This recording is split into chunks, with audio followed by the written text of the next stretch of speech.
Bismillahirrahmanirrahim.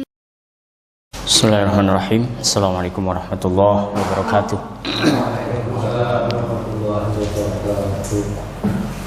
Alhamdulillah, salatu wassalamu ala rasulillah wa ala alihi wa sahbihi wa mawalah. Asyhadu an la ilaha illallah wahdahu la syarikalah wa asyhadu anna Muhammadan abduhu wa rasuluh. Subhanaka la ilma lana illa ma 'allamtana innaka antal alimul hakim. Allahumma alimna ma yanfa'una wa anfa'na bima 'allamtana. Allahumma inna nas'aluka fahman nabiyyin wa hifdzal mursalin wa ilhamal malaikatikal muqarrabin wa ibadati awliyakal mukhlasin. Allahumma arinal haqqa haqqan warzuqna ittiba'ahu wa arinal batila batila warzuqna ijtinabah. Melanjutkan kajian fikih, kita sudah memulai dengan muqaddimah pengantar untuk fikih toharoh, yang pada kesempatan ini kita akan membahas pengertian dan karakteristik toharoh. Yang disebut toharoh itu apa, kemudian karakternya atau apa sifatnya barangkali itu apa. Dan ini toharoh sangat penting ya, karena kita tahu pertemuan yang lalu bahwa toharoh itu sampai ditempatkan di dalam perintah, barangkali perintah pertama setelah kenabian. Setelah Nabi diutus, didapatkan, kalau sekarang pegawai itu dapat SK kenabian, Iqra bismi rabbikal ladzi khalaq, itu tanda bahwa beliau telah diangkat menjadi seorang rasul. Setelah itu ada yang kedua turun, ya ayyuhal muddatsir qum fa'andzir wa rabbaka fakabbir wa thiyabaka fatahhir. Nah, artinya bahwa setelah kenabian ada perintah apa itu? Ya ayyuhal muddatsir qum fa'andzir, dakwah, wa rabbaka fakabbir, demi untuk meninggikan Allah Subhanahu wa taala, wa thiyabaka fatahhir, kemudian untuk bersuci, fatahhir di situ. Nah, saking pentingnya kah toharoh itu? Iya, saking tingginya, sampai dia awal-awal orang berislam harus sudah langsung diperintahkan untuk toharoh ini. Sebab nanti implikasinya pada ibadah-ibadah utama tentunya ya tidak selesai di dalam perintah bertoharoh, tapi toharoh itu pintu masuk, gerbang kepada yang lebih besar daripada itu. Nah, tentu ada satu kaidah, kalau ibadah yang paling penting di dalam Islam, yang pertama-tama, ya semua ibadah penting, tapi yang pertama-tama itu adalah sholat, maka pintu gerbangnya adalah wudu. Dalam hal ini wudu, kemudian bersuci. Wudu itu dari hadas, kemudian bersuci dari najis. Maka disitulah kemudian ada satu kaidah, sebenarnya wudu sendiri atau bertoharoh sendiri itu tidak ada hukum kewajiban. Wajib nggak orang toharoh? Orang misalnya apa? Apa sih hukumnya? Orang buang hajat, wajib nggak dia cepuk? Wajib atau enggak? Nah, ini Masya Allah ya, ini anak-anak masjid nih. nasya'a fi ibadatillah. Ya. Ini nanti yang akan jadi imam besar. Ya, sejak kecil sudah di masjid kan. Nah, kita lanjutkan bahwa kewajiban toharo itu sebenarnya ya ketika orang mau sholat. Tapi karena sholat itu tidak bisa kecuali dengan melewati itu, maka jadi wajib. Nah, itu kaidahnya malayatimul wajib illa bihi fahuwa wajib. Yang kewajiban, satu kewajiban kok nggak bisa terlaksana kecuali ada sebelumnya itu harus juga dihukumi sebagai kewajiban. Nah, ini kedudukannya sangat tinggi jelas. Lalu toharoh itu apa? Nah, toharoh ini jelas dari bahasa Arab ya. Makanya orang kalau belajar syariat itu nggak bisa lepas kecuali dia harus lewat juga gerbangnya apa bahasa Arab. Nah, kalau mau belajar Islam ke gerbangnya bahasa Arab. Kalau ada hari ini ternyata ada gerakan atau bukan gerakan atau pemikiran anti Arab, itu artinya anti Islam. Sebab itu memang tujuan besarnya ya, karena gerbangnya ya, bagaimana kita mau anti Arab wong semua syariat itu disampaikan dalam istilah Arab. Terus kalau memaknai toharoh itu bagaimana nanti kalau anti Arab? Nah, toharoh berarti apa? Jadinya fikih apa nanti? Fikih bersuci ya. Ya ujung-ujungnya fikih bersuci. Larinya coba toharoh bahasa Arab yang artinya adalah an-nadhafah. Ya, bersih. Ini di Quran banyak ya disebutkan, diantaranya wahidna ila Ibrahim wa Ismail an tahhira baitiya lit ta'ifin wal akifin war ruk'is sujud. Kami perintahkan, wahidna kami janjikan atau kami ikat janji kepada Ibrahim, artinya diperintahkan, wa Ismail dan Ismail an tahhira supaya mereka berdua membersihkan baiti Ka'bah dan sekitarnya dibersihkan. Karena dibersihkan dari apa ya? Dari kesyirikan, dari berhala-berhala atau sesuatu yang menghalangi orang mengingat kepada Allah. Untuk apa? Lit-ta'ifin, untuk orang-orang yang tawaf, wal akifin, orang-orang yang i'tikaf, war ruk'is sujud, orang rukuk dan sujud. Ini dalil atau kalimat toharoh dalam Quran. Ya, gampangnya dalam bahasa Indonesia itu ada bersih, ada suci. Dan toharoh tidak bersih dan tidak suci, itu beda.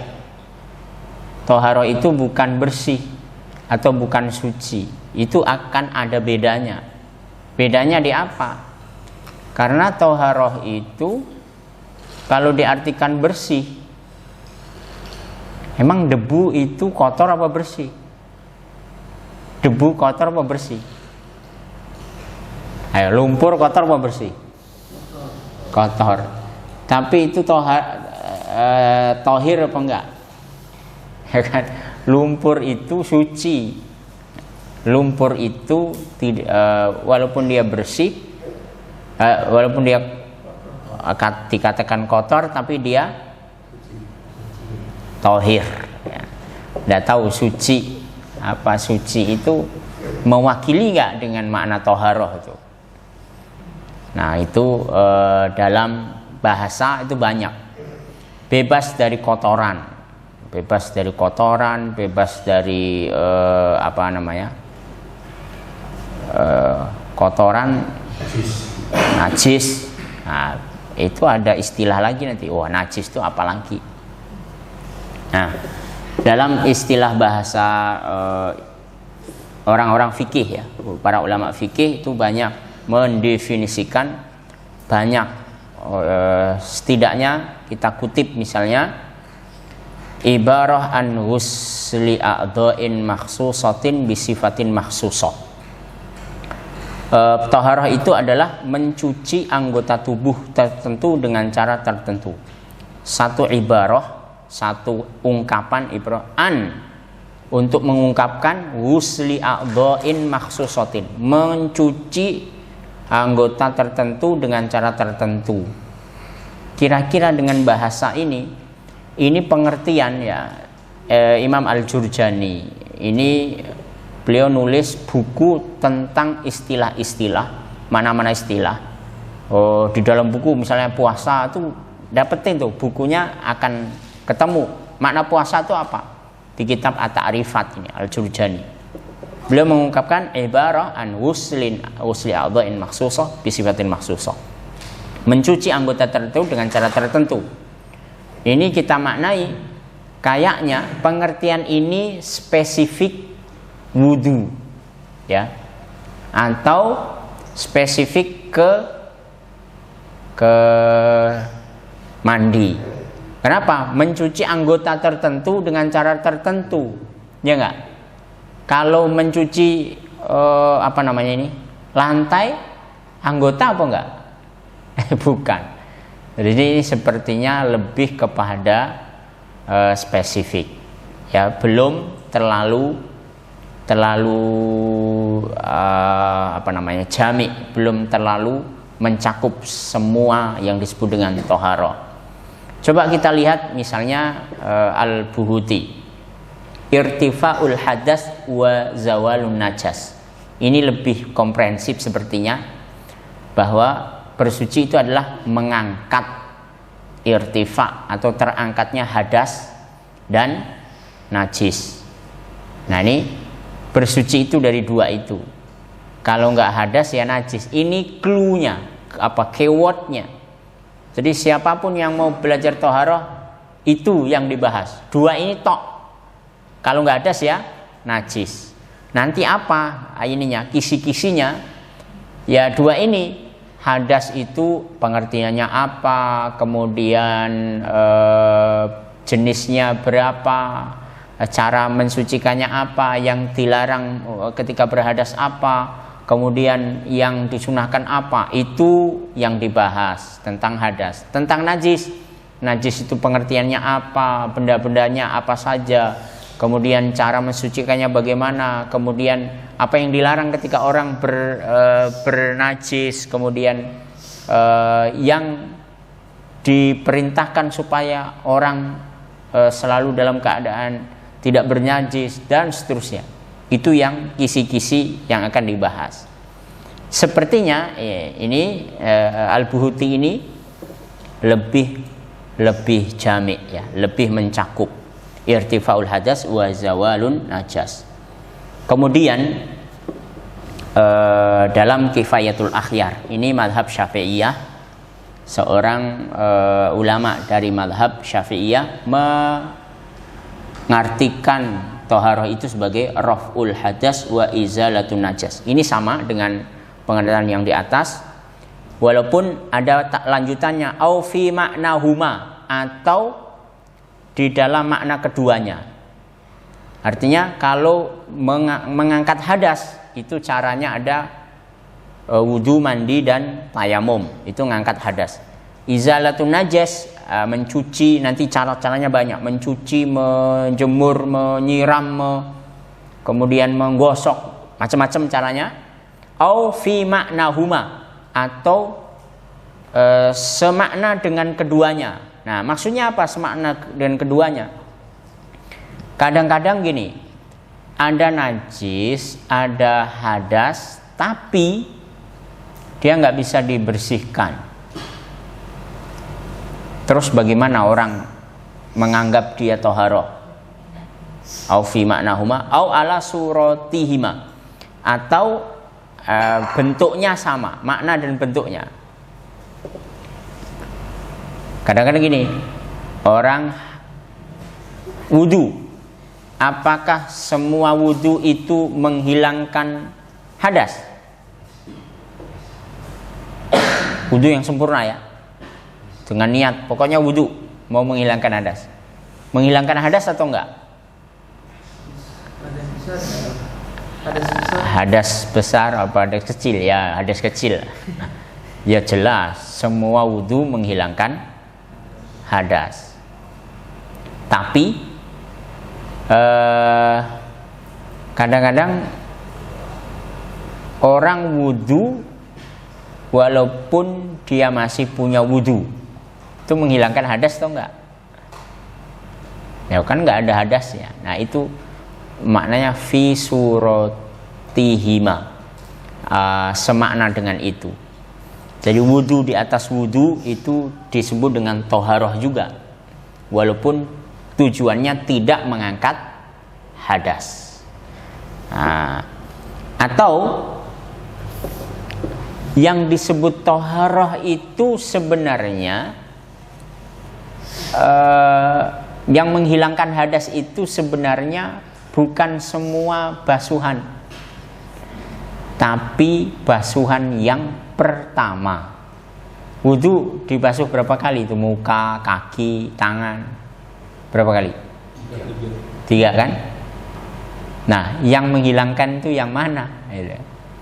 Yang pertama. Nah, yang kedua itu disebut toharoh atau tidak? Itu dimaknai bentuk dan maknanya sama dengan yang pertama itu. Au fi suratihima au fi ma'nahuma itu. Nah, basuhan yang kedua, yang ketiga itu tidak mengangkat hadas tetapi masih dianggap sebagai bagian dari toharoh itu. Jadi wudu kalau didetilkan lagi, wudu itu sebenarnya yang disebut wudu itu yang pertama itu. Kalau yang kedua disebut apa? Basuhan yang kedua disebut penyempurna wudu atau sunnah wudu gitu. Nah, ini pengertian lebih lengkap lagi ya, pengertian yang ketiga Imam Al-Hisni ya, di dalam kitab Kifayatul Akhyar. Nah, ini pengertiannya demikian. Jadi dari pengertian ini maka kita bisa memahami bahwa toharoh itu sudah jelas apa yang akan dibahas. Keywordnya ada 2, najis dan hadas. Sekarang kita harus tahu apa bedanya keduanya, sama enggak tuh hadas dengan hadas dengan najis, sama atau tidak? Tidak sama. Ya ada kesamaannya, ada perbedaannya, tergantung dilihatnya dari mana. Kalau najis itu bentuknya fisik. Kalau najis itu fisik. Tapi kalau hadas itu ya bisa sendiri tidak ada fisiknya. Misalnya gini, orang kena tai cecek, itu fisiknya ada sehingga dia disebut dengan najis. Tapi kalau orang wudu, apa? Kena tai cecek, wajib wudu atau enggak? Ya. Terus gimana sholatnya? Batal enggak? Ya orang lagi sholat terus kena tai cecek, meleler gitu. Kira-kira itu sholat batal enggak? Enggak. Batal lah. Gimana cerita ada tai cecek? Karena itu najis. Sedangkan toharoh itu kan harus bersih dari hadas dan najis. Jadi sholat itu harus 2 ini yang bersih. Sehingga dia memang tidak berhadas karena dia nggak buang angin, nggak kentut, nggak ya dia masih punya wudu. Tapi karena kena najis maka dia basuh najisnya saja, tidak perlu wudu lagi. Nah ini bedanya. Kalau najis itu fisik, kalau hadas itu nggak ada fisiknya tapi dihukumi sebagai tidak suci. Orang kentut, apa yang dibasuh? Coba, orang kentut itu nggak nyambung sebenarnya. Orang kentut kok yang dibasuh muka, tangan, terus mengusap kepala dan kaki. Di mana nyambungnya? Ya syariat itu nggak usah dicari dengan logika. Syariat itu memang seperti itu. Pokoknya ikut apa kata aturan. Itu disebut dengan najis, hadas. Hadas itu ya bedanya begitu. Kalau najis fisik, kalau hadas hukum. Maka kalau membersihkan najis itu ya hakikatnya ada. Kotorannya ada, dibersihkan. Namanya toharoh hakikiyah. Kalau ada hadas tapi nggak ada fisiknya, dibersihkan dengan apa? Wudu. Kalau hadas besar itu apa? Orang junub. Junub itu kenapa harus mandi? Karena dia hadas besar. Nah, apakah ada najisnya orang junub? Mani itu najis apa enggak? Enggak najis. Salam. Ya. Oke, mani dihukumi tadi tidak najis. Apa iya mani tidak najis? Nah, nanti. Oke lah, kita anggap tidak najis. Nah, sekarang kalau mani tidak najis, kenapa harus mandi? Nah, itulah hadas namanya. Ya, bukan ya walaupun saya kan bersih, kenapa harus mandi? Ya, itu aturan syariat. Nah, itu yang membedakan antara toharoh hakikiyah dengan toharoh hukmiyah. Nah, toharoh itu nanti ada tadi disinggung perbedaan antara dua istilah bahasa Arab dengan bahasa Indonesia ya. Ada toharoh, ada bersih. Ada toharoh, ada bersih. Kalau bahasa Indonesia itu dibedakan tuh. Ada suci, ada bersih. Nah, toharoh itu ada nggak hubungannya dengan kebersihan? Iya.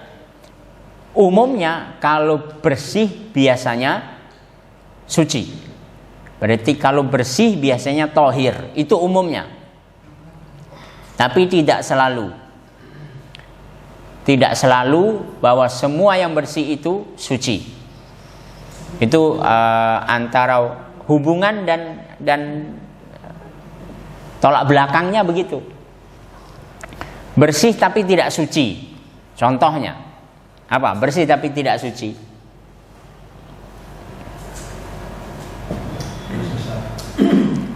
Atau suci tapi tidak bersih. Suci tidak bersih. Ya, lumpur, debu. Nah, itu umumnya orang ya, kalau baju ada lumpurnya pasti orang, wah ini kotor. Apakah dia nggak boleh sholat dengan baju yang berlumpur? Nah, kata Nabi, ju'ilatil ardu li wali ummati masjidan wa tahura. Bumi, tanah itu warisan untukku dan untuk umatku. Dimanapun mereka dapati waktu sholat, boleh sujud di situ, bersuci di situ. Ya, tanah itu boleh untuk bersuci, bahkan sujud di tanah. Nah, berarti kan baju yang kena kotor tanah itu suci. Itu bersih tapi suci tapi tidak bersih. Atau sebaliknya, bersih tapi nggak suci. Apa bersih nggak suci? Banyak.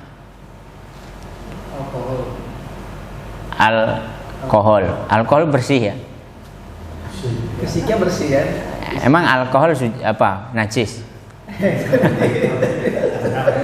Alkohol najis apa enggak? Makanya kan ada yang bilang minyak wangi non alkohol itu apa karena ya. suci. Nanti itu bahas nanti jenis-jenis najis itu apa saja.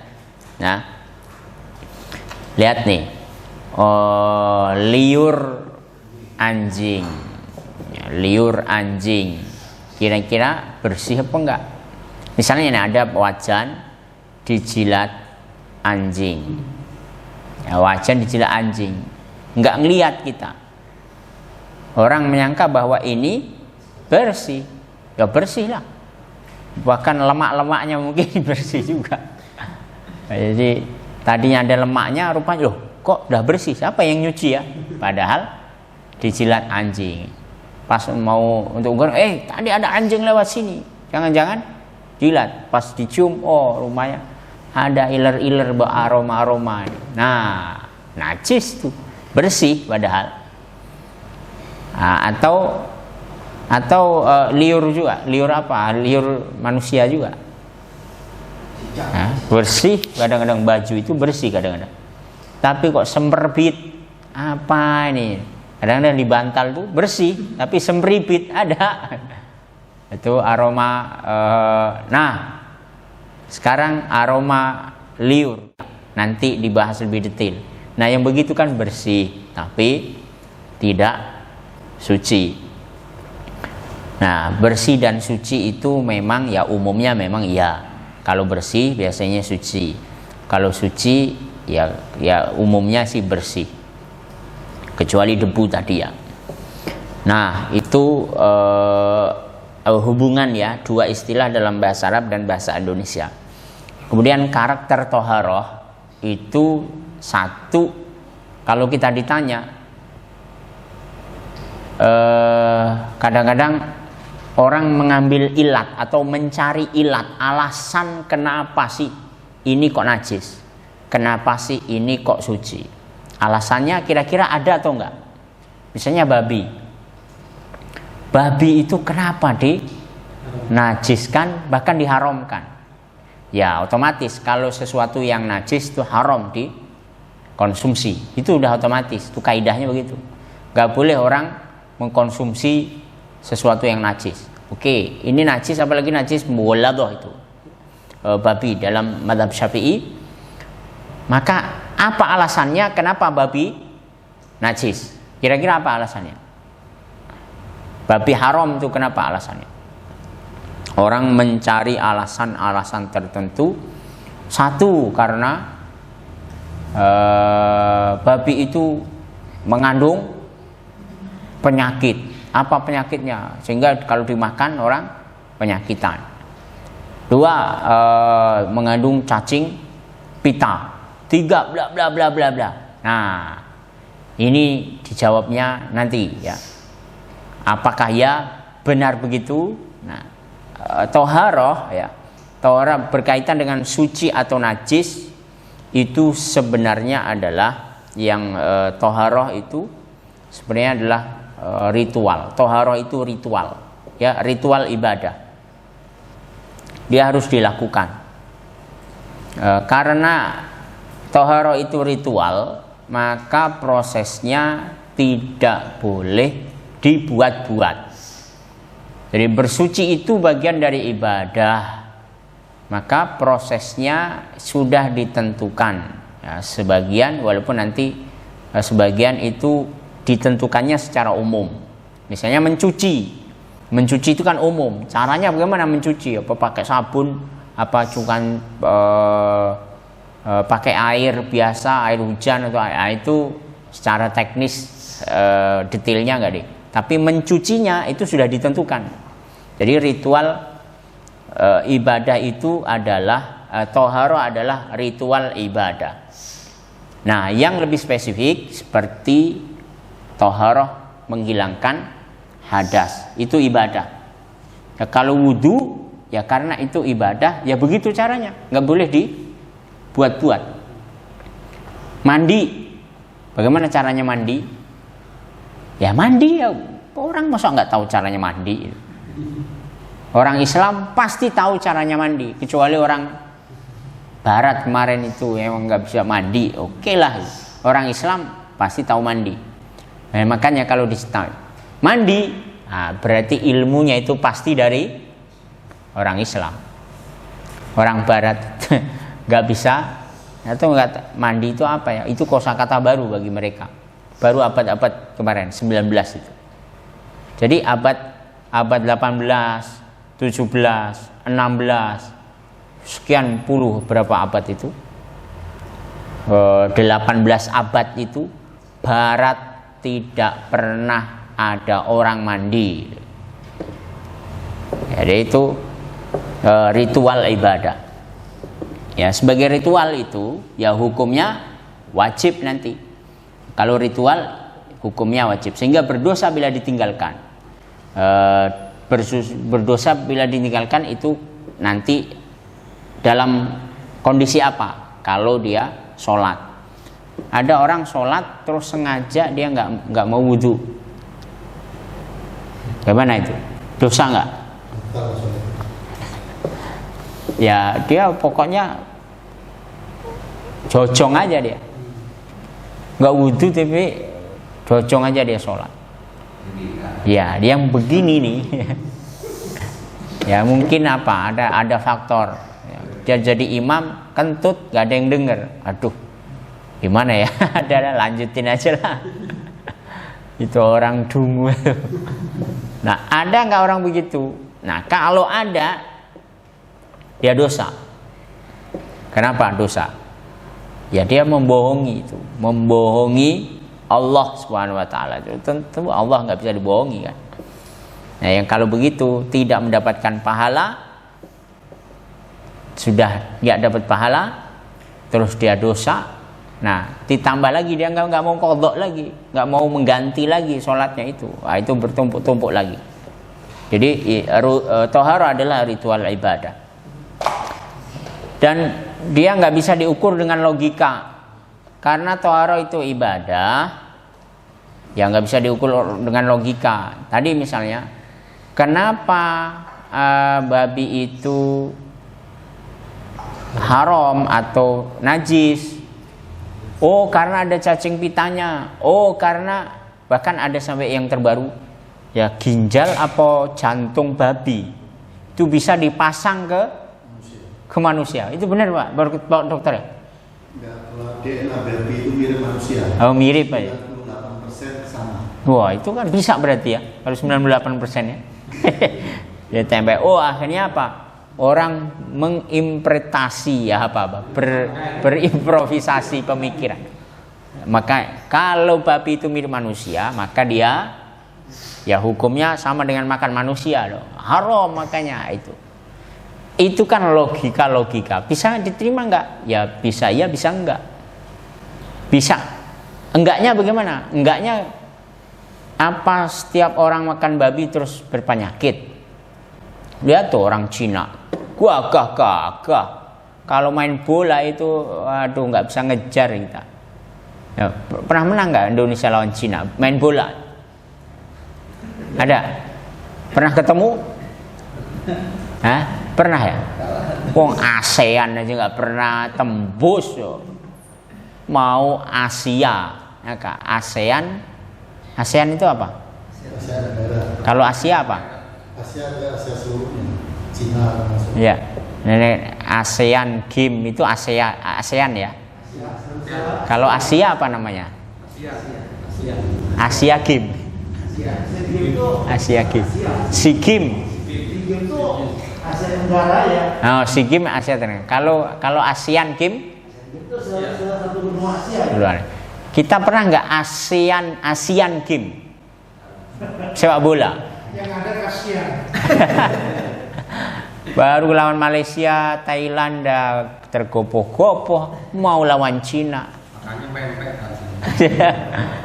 Nah, Pak, mereka makannya apa? Oh, jadi kalau pengen larinya kencang, nah, jangan terus, oh berarti makan babi, bukan.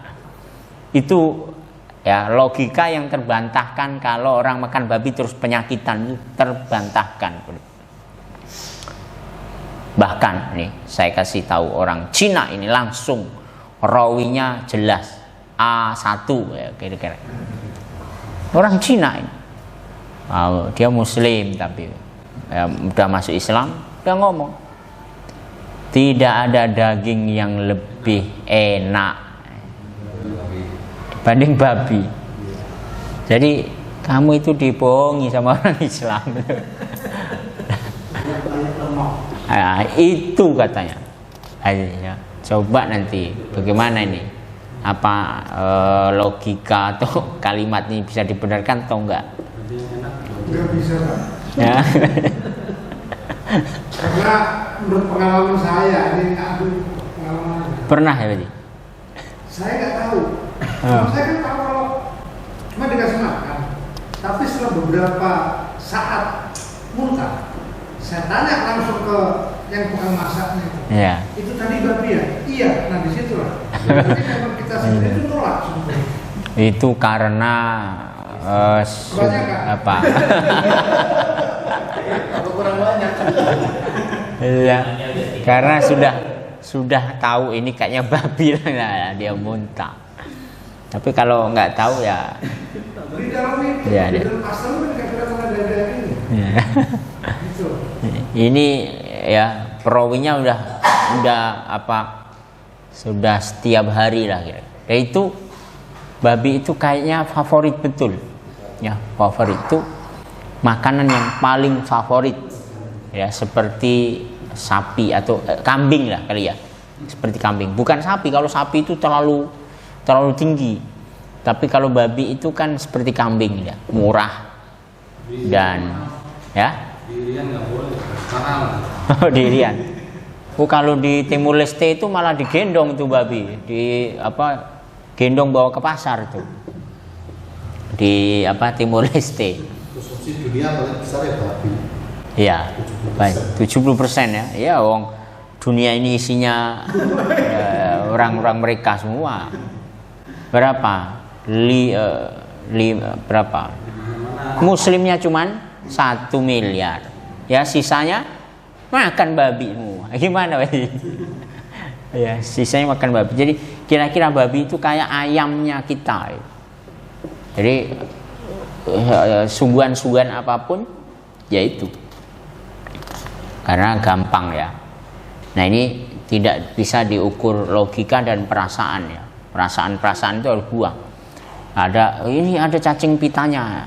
Terus kalau ada cacing pitanya, bagaimana kalau ada teknologi daging babi tapi sehat, dipisahkan dari cacing pita, terus bisa jadi nggak najis gitu? Atau sekarang ada babi itu katanya kotor, makannya kotorannya sendiri. Kalau ada babi dikasih makan keju ya, makanannya roti. Sementara lele itu makanannya gimana kira-kira? Itu bisa berubah nggak? Lele haram terus babi jadi kan nggak bisa ya begitu. Jadi nggak bisa dilogika dengan ya sudah, jawab aja bahwa babi itu haram dari sononya. Innamal khamru innama harrama alaikumul mayyitatu waddam walahmul khinzir. Udah, karena ada ayatnya begitu, nggak usah diotak-atik. Kalau mau diotak-atik apakah boleh? Boleh, tapi bisa benar dan bisa tidak. Namanya juga otak-atik. Kalau gaduk ya benar, kalau nggak gaduk ya digaduk-gadukkan kan. Nah, itu sumbernya emang langsung dari Quran. Sumbernya dari Quran. Jadi bukan karena najis ini, ya umumnya ya najis itu pasti nggak baik umumnya.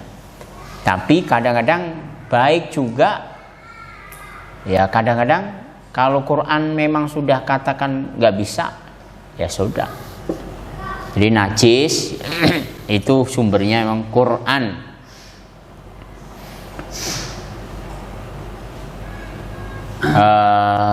Kemudian pembagian. Nah ini muqaddimah dulu, pembagian ya secara singkat, nanti cara atau secara mendalamnya nanti di bagian-bagian setelahnya.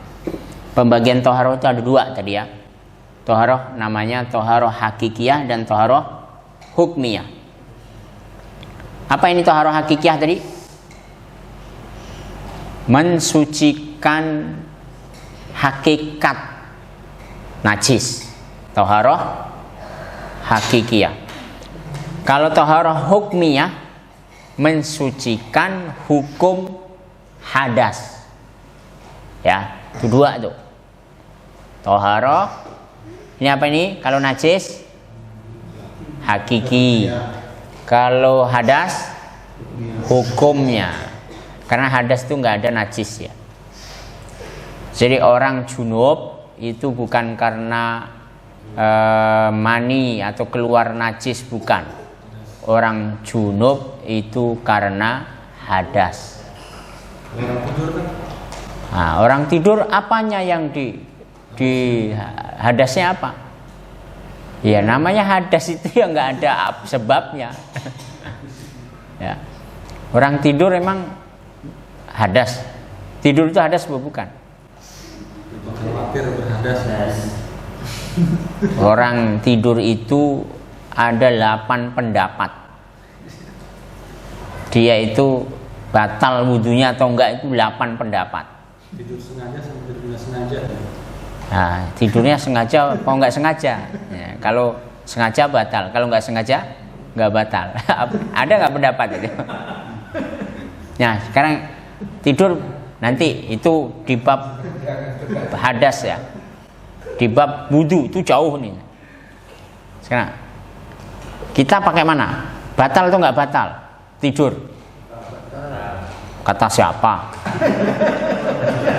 Banyak orang pada tidur waktu khutbah nggak batal, tuh kan? Kalau nyender batal.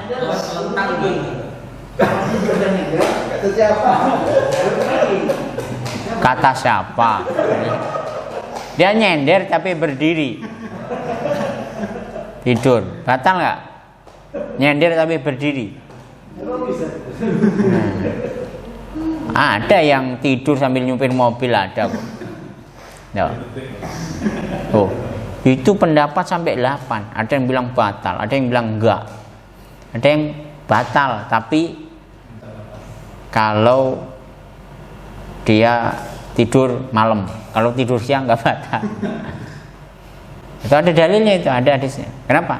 Idza istaiqadhatum fala jangan kamu kalau bangun tidur jangan memegang apa-apa kecuali harus dicuci dulu itu apanya, tangannya. Fa innakum la tadrun aina batat yaduhu, karena kalian nggak tahu ini tangan tuh bermalam di mana. Barangkali ada penyakit apa, makanya dicuci. Nah, bata itu dalam bahasa Arab itu malam. Berarti kalau tidur siang nggak batal. Ada pokoknya 8 ya, didetailkan nanti di. Nah ini, jadi itu jenis toharoh ada 2. Nanti dengan berbagai cabang-cabangnya.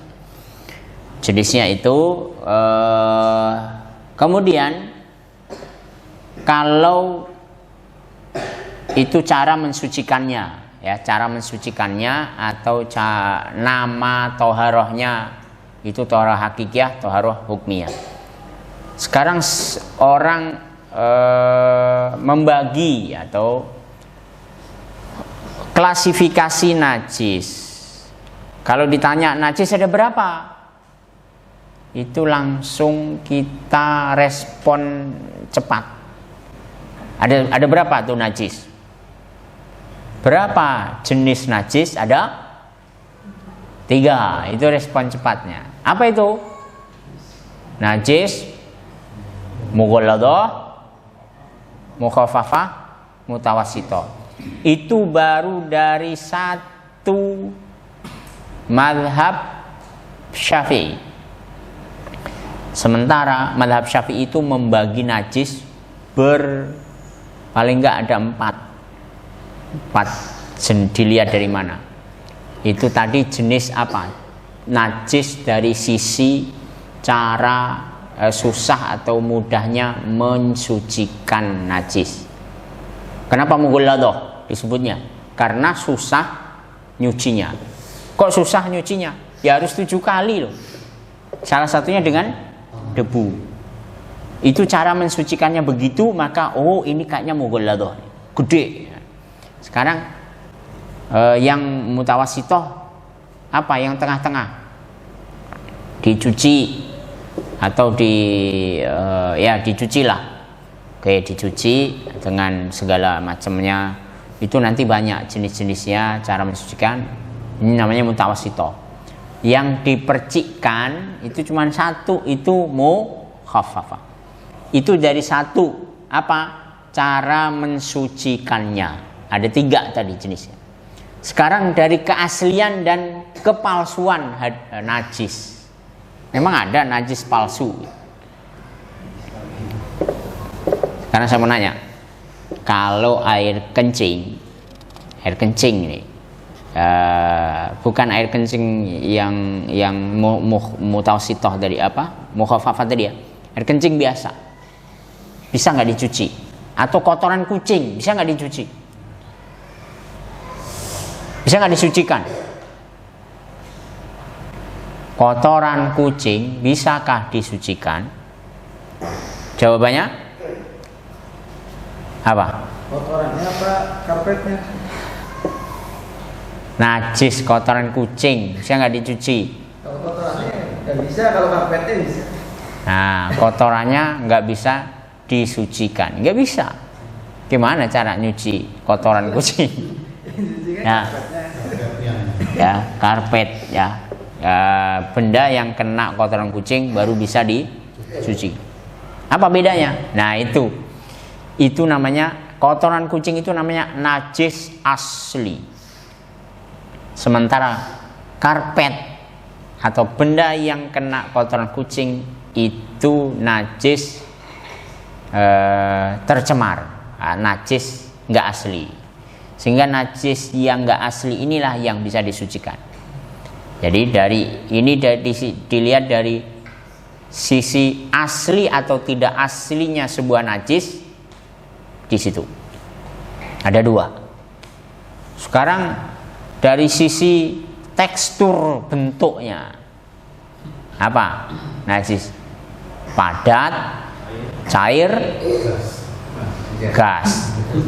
Nah, cair kan encer, padat, cair dan gas. Emang gas ada najis? Apa najis gas?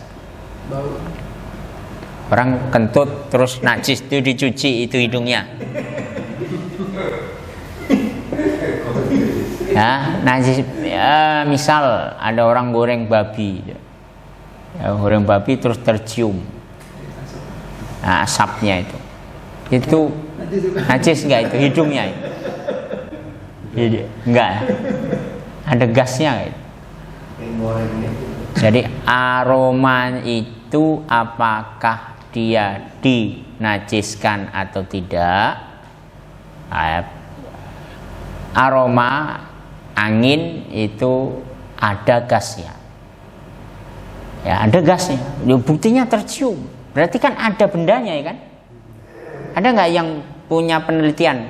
Kenapa kita mencium aroma? Apa itu nggak ada? Ada. Najis atau enggak? Enggak. Loh, kok bisa? Ya terlalu kecil lah. Ya. Terlalu kecil. Itu ma'fu, dimaafkan. Tapi kalau ada yang goreng atau ngerebus babi ditutup pakai tutup masak dandang, dibuka, dandangnya basah enggak? Itu gas. Nah, itu najis. Kenapa? Karena itu banyak. Nah, kalau cium ada gasnya, itu sedikit. Ya bahkan nggak ada bekasnya kan. Nah itu nggak najis. Nah ini cara atau dilihat dari bentuknya ya. Kemudian toharoh itu nanti ada pembagiannya, apa kenajisan. Ini nanti dibahas di bab najis. Cara mensucikan najis itu banyak, dengan dijemur, bisa ya umumnya pakai 4 lah. Membersihkan najis itu pakai 4. Habis ya. Ada yang mau nanya? Oh ya. Hubungan dengan mandi tadi. Mandi dulu. Kalau kita habis mandi, sebelum mandi wajib kan kita wudhu, ya kan? Terus ketika kita mau sholat, apakah kita wudhu lagi atau? Ini di bab ya di bab mandi ya, nanti didetailkan lagi. Sekilas, orang yang mandi itu artinya hilanglah hadas besarnya. Hadas kecilnya bagaimana? Yang gede aja hilang, bagaimana yang kecil? Itu otomatis, gak perlu lagi wudhu. Apalagi sudah wudhu lagi dari awalnya. Sekarang orang hadas besar, dia wudhu, hadas kecilnya hilang nggak? Hilang kan? Cuman dia harus tetap mandi karena dia berhadas besar. Nah, kalau dia wudhu doang tapi nggak mandi, ya hadas kecilnya sih hilang, hadas gedenya nggak hilang.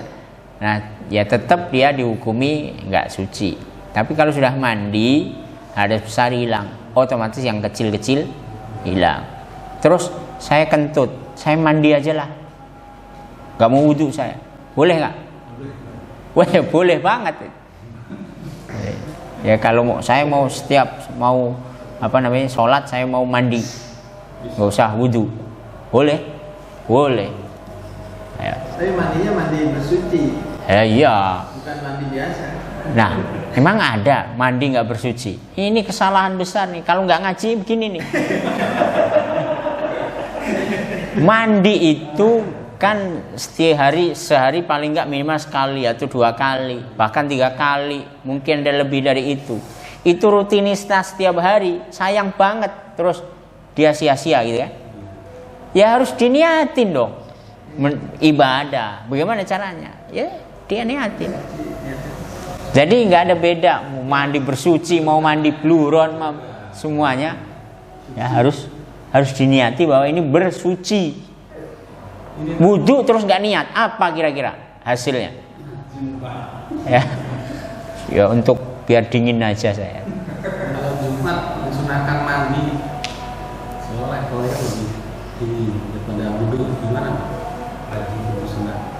Ya itulah mandi ya, sunnah ya mandi seperti orang junub ya, mandi ya untuk tadi niat. Jadi semua mandi kalau begitu nggak usah dibedakan apakah ini saya mandi biasa atau mandi bersuci, semuanya harus diniati bersuci ya. Berarti kalau kita habis kan lagi mandi di posisi mandi kan, terus kita kentut lagi bagaimana? Nah itu pasti itu pertanyaan.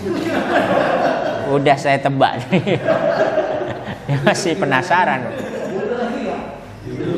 Ya, kalau dia mandi di tengah-tengah, terus dia kentut, terus dia kencing, terus dia apakah dia mengulang mandinya? Ya nggak usah.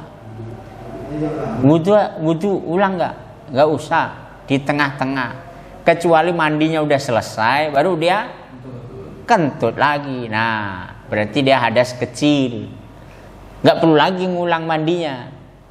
Saya di tengah-tengah mandi kencing, mandi lagi ulang lagi mandinya enggak, kecuali sudah selesai mandinya baru dia. Nah, kalau masih ragu ya, ternyata saya mandi ini udah mau selesai, ternyata buang air lagi, udah dibasuh semua aja lagi. Kalau masih ragu, basuh semua lagi. Setelah itu selesai, nah, itu sudah ditahan ininya hajatnya, semua hajatnya ditahan, nah itu sudah sah suci. Ya, kalau habis keluar kamar mandi terus kentut, nah itu ngulang lagi, wudunya ngulang. Demikian kita tutup dengan hamdalah, alhamdulillah, amin. Subhanakallahumma wa bihamdika, asyhadu an la ilaha illa anta, astaghfiruka wa atubu ilaik. Assalamualaikum warahmatullahi wabarakatuh.